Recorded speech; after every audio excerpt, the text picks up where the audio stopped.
pour Kylian Mbappé. Alors Bertrand, bien sûr, c'était pas l'entraînement intensif pour ceux qui nous rejoignent, qui ont reçu les pushs ou qui se sont informés et qui n'étaient pas devant la télé tout au long de l'après-midi, comme nous ici présents dans ce studio et vous sur le terrain d'entraînement.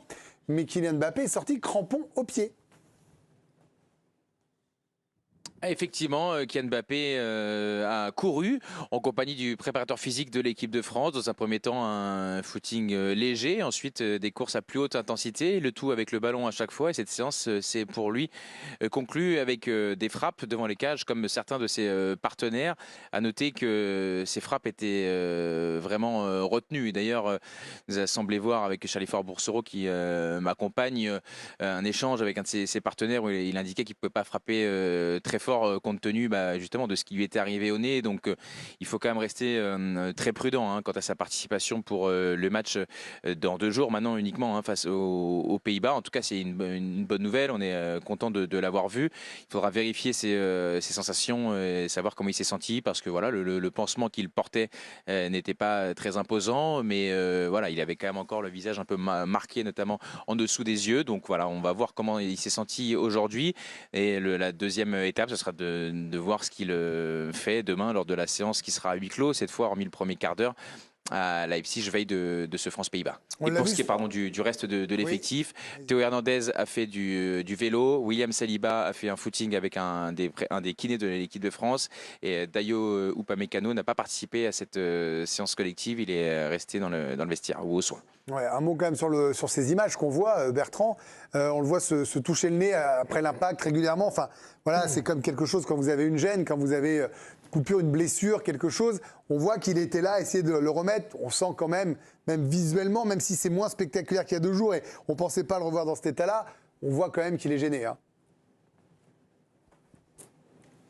Bah oui, il a le nez cassé. Mbappé, c'est un surhomme sur un terrain de foot, mais d'un point de vue osseux, il est logé à la même enseigne que nous. Alors, il bénéficie pas des mêmes soins non plus. C'est une évidence. Et il y a le désir, l'envie, sans doute, d'être le plus actif possible lors de cet Euro. Et donc, voilà, depuis le début, on incite à la prudence. Il s'était pas cuit il y a de cela quelques heures, et c'est pas non plus garanti qu'il soit l'homme du match, loin de là, face aux Pays-Bas. Voilà, d'où notre prudence et ce forfait non annoncé dans le DG sur la chaîne, parce que voilà, on n'imaginait pas le voir s'entraîner. On n'a pas de garantie sur le fait qu'il jouera ou qu'il ne jouera pas. Donc par prudence, on préfère laisser les portes ouvertes parce que c'est la stricte réalité, la stricte vérité. Djibril Cissé, vous êtes avec nous, mais on l'a vu frapper comme ça. Ouais. Quand on frappe devant le but, quand on est attaquant, qu'on veut mettre des énormes mines comme ça pour marquer le but, l'impact, il n'est pas que dans le pied, il traverse le corps et ça peut aller jusqu'au nez. Je pense, ouais. Après, j'ai jamais eu de problème. J'imagine que vous n'êtes pas, vous le ressentez pas quand vous ne cassez pas le nez, mais vu la structure de mon nez, ça risque pas. Vous êtes à peu près. Mais oui, je pense qu'il y a quand même des vibrations et ça peut remonter jusqu'à son nez. D'ailleurs, il a apparemment, il le disait à Thuram, je pense, ou je ne sais pas qui c'était son coéquipier, qu'il ne pouvait pas encore lâcher toute la puissance. Encore une fois, ouais, voilà, j'ai envie d'être prudent et de pas croire que, comme j'ai dit tout à l'heure, parce qu'on le voit là un peu avec le ballon, croire que tout est réparé et que ça va aller dans 2 jours. Mollo quand même. Ce sont quand même pas des images qu'on imaginait, Benoît. Là, j'ai 2 anciens joueurs, j'en profite. Très sincèrement, quand on a vu l'impact, quand on en parlait même hier, on avait beau prendre de la prudence, ni optimisme, ni pessimisme. Est-ce que vous imaginiez le voir en crampon, juste ça?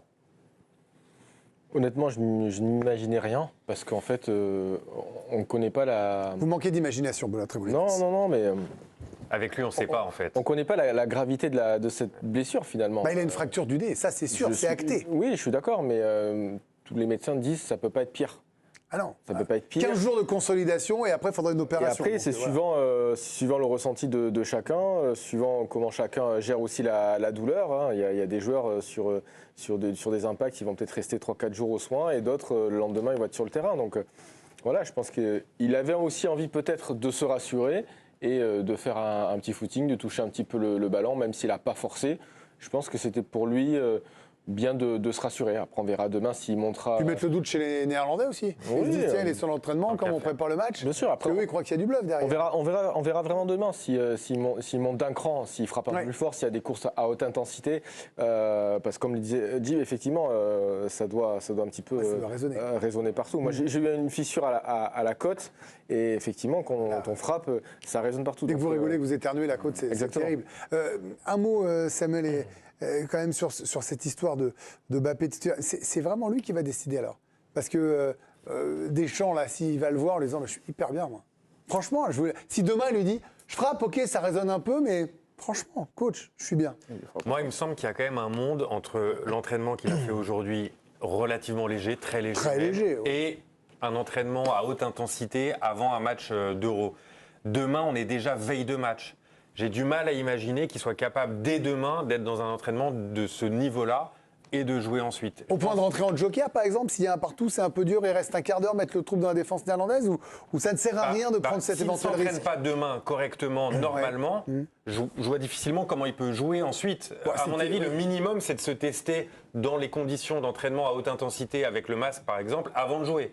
Le masque qui devrait arriver demain. Tout est possible avec lui. Oui, c'est sûr. Après, c'est vrai, Olivier, vous êtes plutôt pessimiste quant à une éventuelle participation. En tout cas, vous doutez sur le fait que ce soit sérieux. Enfin, pas prendre de risques.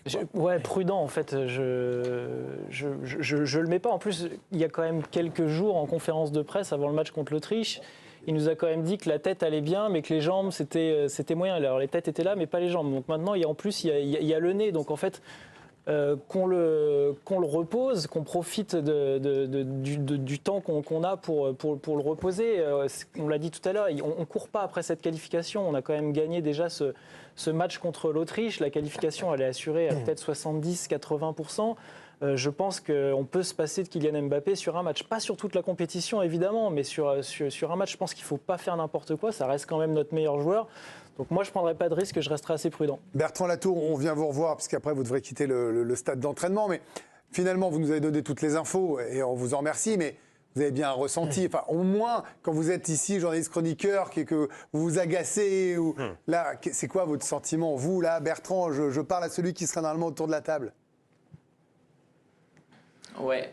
Moi, je pense que ça peut être un peu court quand même pour débuter la rencontre. Peut-être que si les sensations sont meilleures demain, il pourra être sur le banc, ne serait-ce que pour éventuellement faire un petit peu peur aux Néerlandais. Mais peut-être que le plus raisonnable, ce serait d'attendre un peu, même si au final, les médecins, ils ne sont pas tous d'accord entre eux, mais hormis les douleurs, d'un point de vue médical, j'ai l'impression que contre la Pologne, a priori, s'il prend un coup au nez, ça sera pas mieux non plus.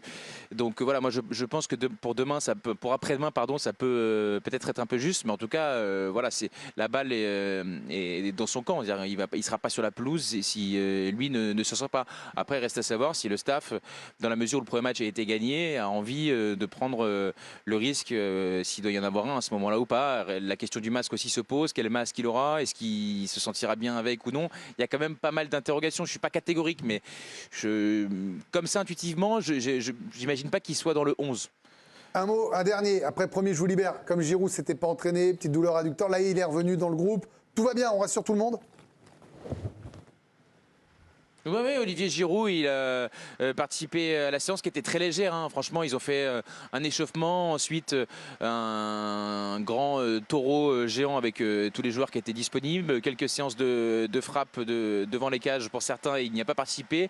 Il a de mémoire, on était très concentré sur Mbappé, mais il a réalisé quelques sprints en fin de séance. Peut-être une envie soit de se dépenser, soit de se rassurer par rapport à ces petites douleurs à l'adducteur qu'il avait ressenti lors de son entrée en jeu face à l'Autriche. Et pour préciser, parce que je ne l'ai pas fait lors de ma première intervention, et entre le nez des uns, les adducteurs des autres, on s'y perd un peu. Pour Upamecano, c'est petite tension mollet gauche, c'est le communiqué de la Fédé. Pour Saliba, c'est douleur cheville droite sans gravité. Et pour Théo Hernandez, douleur muscle fessier. Il a fait du vélo et donc des soins ensuite quand il a regagné les vestiaires de ce stade. Merci, docteur Observateur Latour. Passez une bonne soirée. On vous retrouvera plus tard, évidemment, dans l'équipe du soir. Vous êtes toujours le bienvenu. Merci pour vos infos précieuses et ce que vous nous avez apporté ce soir, Raphaël. Oui, et pour conclure sur Kylian Mbappé, on vous a déjà montré ce tableau et je pense que vous le verrez actualisé tout au long de la compétition. Mais voilà, les enjeux, pour replacer un petit peu le contexte, on rappelle l'information qu'on nous a donnée hier via l'ORL qui était avec nous. C'est 15 jours pour eh bien, que le nez, enfin l'os, en tout cas, que ça soit bien cicatrisé, tout cela. Donc, a priori, si on ne veut pas prendre de risques sur cela, puisque s'il reprend un coup, bon, de toute façon, il reprendra un coup, on est plus sur cette histoire-là, sur un huitième de finale à J12, J13. Ça sera un potentiel huitième de finale parce qu'on aura déjà dépassé 2-3 jours, donc ça fait 15 jours. Voilà, et puis je rappelle les infos de Bertrand. Upamecano, il est resté en salle, petite tension mollet gauche, sans gravité. William Saliba, douleur cheville droite, sans gravité. Il a couru d'ailleurs, on l'a vu, il était en training. Et puis Théo Hernandez, petite douleur muscle fessier, il a fait du vélo, mais tout va bien, c'est normal. 2 jours d'un match, Benoît et Djibril nous ont dit, ce sont des choses logiques. On va écouter Adrien Rabiot, qui était en conférence de presse tout à l'heure. Il a dit, parmi tout plein d'autres choses, 2 choses qui ont attiré notre attention. La première, c'est qu'il est revenu sur la politique, alors que Marcus Thuram et Kylian Mbappé avaient pris la parole. Écoutez ce que dit Adrien Rabiot. Moi, mon avis, c'est que chacun est libre de voter en fonction de ses convictions. Mais je pense qu'il ne faut pas non plus être trop parasité avec cette histoire-là au sein du groupe. On a une compétition à gérer au mieux. C'est déjà assez compliqué, on sait. On a nos problèmes à l'intérieur et qui sont pas moindres. Donc, si on pouvait laisser ça un peu de côté, ce serait bien. Voilà, alors on pouvait imaginer une action collective, il l'avait sous-entendu, Kylian Mbappé et Marcus Thuram, là Olivier Bossard, Rabiot ressentent sur le sportif, comme si le boulot, entre guillemets, j'allais dire, le boulot avait été fait, le match a été gagné, maintenant on se concentre nous sur l'Euro, à vous de jouer dans les urnes. C'est pas simple ce qu'il dit. Non, c'est pas simple. Adrien Rabiot, parce que ça peut parce que tout le monde peut l'interpréter, quel que soit le bord. Exactement, ça peut être mal interprété, donc c'est pas simple. Il faut juste l'interpréter de la façon que lui, en fait, il n'a pas la même approche de la compétition. Il a peut-être justement besoin d'avoir l'esprit focus à 100% sur cette compétition-là. Un peu comme Didier Deschamps, on l'a vu, il n'a pas été très bon sur ces questions-là parce qu'il a cette approche différente de la compétition. Après, oui, effectivement, on parle de cette action collective. Là, Adrien Rabiot montre que ça va être compliqué de mettre les 23 sur la même ligne que les 23, même 25, qu'ils soient tous d'accord pour écrire un texte en commun. Je pense que ça va être très compliqué. Vous comprenez, Samuel, l'envie de se recentrer sur le sportif en disant ça a été une grande séquence, une longue séquence même, et maintenant on joue pour aller chercher le titre. On ne peut pas dire d'un côté, les footballeurs sont des citoyens comme les autres, ils ont le droit d'exprimer leur opinion. Et de l'autre, Adrien Rabiot doit absolument dire quelque chose. Il a le droit aussi de ne rien dire ou de dire qu'il a appelé au vote, d'ailleurs. Oui, il a appelé au vote sans donner d'indication de vote, par ailleurs. Mais il a le droit aussi de dire que pour lui, l'essentiel a été fait maintenant. Je suis assez d'accord avec lui. Je pense que le message est passé plusieurs fois. Ça fait 1 semaine que chaque jour, les joueurs de l'équipe de France sont interrogés sur le sujet. Chacun a pu prendre position et je comprends sa volonté de passer à autre chose en attendant que la situation politique s'éclaircisse en France et peut-être que là, le sujet, à l'issue du premier tour, reviendra sur la table. Pas sûr que ça s'éclaircisse, Djibril. On va aller voir parce que moi, dans un groupe, je ne sais pas comment ça se passe, vous allez nous dire. Je ne sais pas si vous avez remarqué après le but, la célébration, ils sont restés longtemps ensemble quand même. Moi, j'ai regardé ça enfin, j'étais au stade, j'ai eu la chance d'y être. Ils étaient, je pense que c'était un signe aussi qu'ils ont voulu montrer. On est ensemble et je pense que c'est pas anodin le fait que souvent quand on marque, il y a un défenseur qui est loin, donc il n'a pas forcément le temps de revenir. Mais là, ils étaie tous bien en groupe et je pense que ça a été un signe. Donc vous comprenez aussi ce qu'il dit en disant maintenant le sportif. Est-ce que je ne demande pas de juger les propos d'Adrien Rabiot, c'est pas du tout ce que je demande là ce soir. C'est juste que comme c'est un son de cloche différent, lui il nous dit votez, ça c'est quand même aussi très important. Et maintenant nous on a un boulot à faire. Oui, après chaque joueur. Il n'y a pas de polémique là-dedans quoi. Non, pas du tout. Non, chaque joueur s'est exprimé. Après je pense que de rabâcher la même chose. Après, ça n'a plus le même effet. Oui, ça peut être. Voilà, le dire une fois, c'est bon, ça a été dit. Et je partage aussi son opinion. C'est à un moment donné, on est là pour gagner l'Euro et si on peut si on peut tout faire pour, c'est pas mal aussi. Ça a été dit, et ça a été dit par celui qui a la voix qui porte le plus, Kylian Mbappé, Ouais, voilà. capitaine de l'équipe. Celui qui a la voix qui porte le plus, travail. c'est celui qui a le nom le plus engagé précédemment aussi, historiquement par son papa. C'est vrai. Donc ce sont deux figures à leur manière différente. On termine avec vous, Benoît. Rabiot qui a fait un très bon match, on va y venir. D'ailleurs, il a une déclaration assez intéressante sur son niveau physique. Les élections, vous êtes d'accord avec Djibril, on passe à autre chose, à la limite rendez-vous à la fin du premier tour et on verra bien ce qui se passera. Oui, on passe à autre chose. Je suis d'accord avec Gib. Ça a été dit une fois, ça a été plutôt bien dit. Le message est bien passé.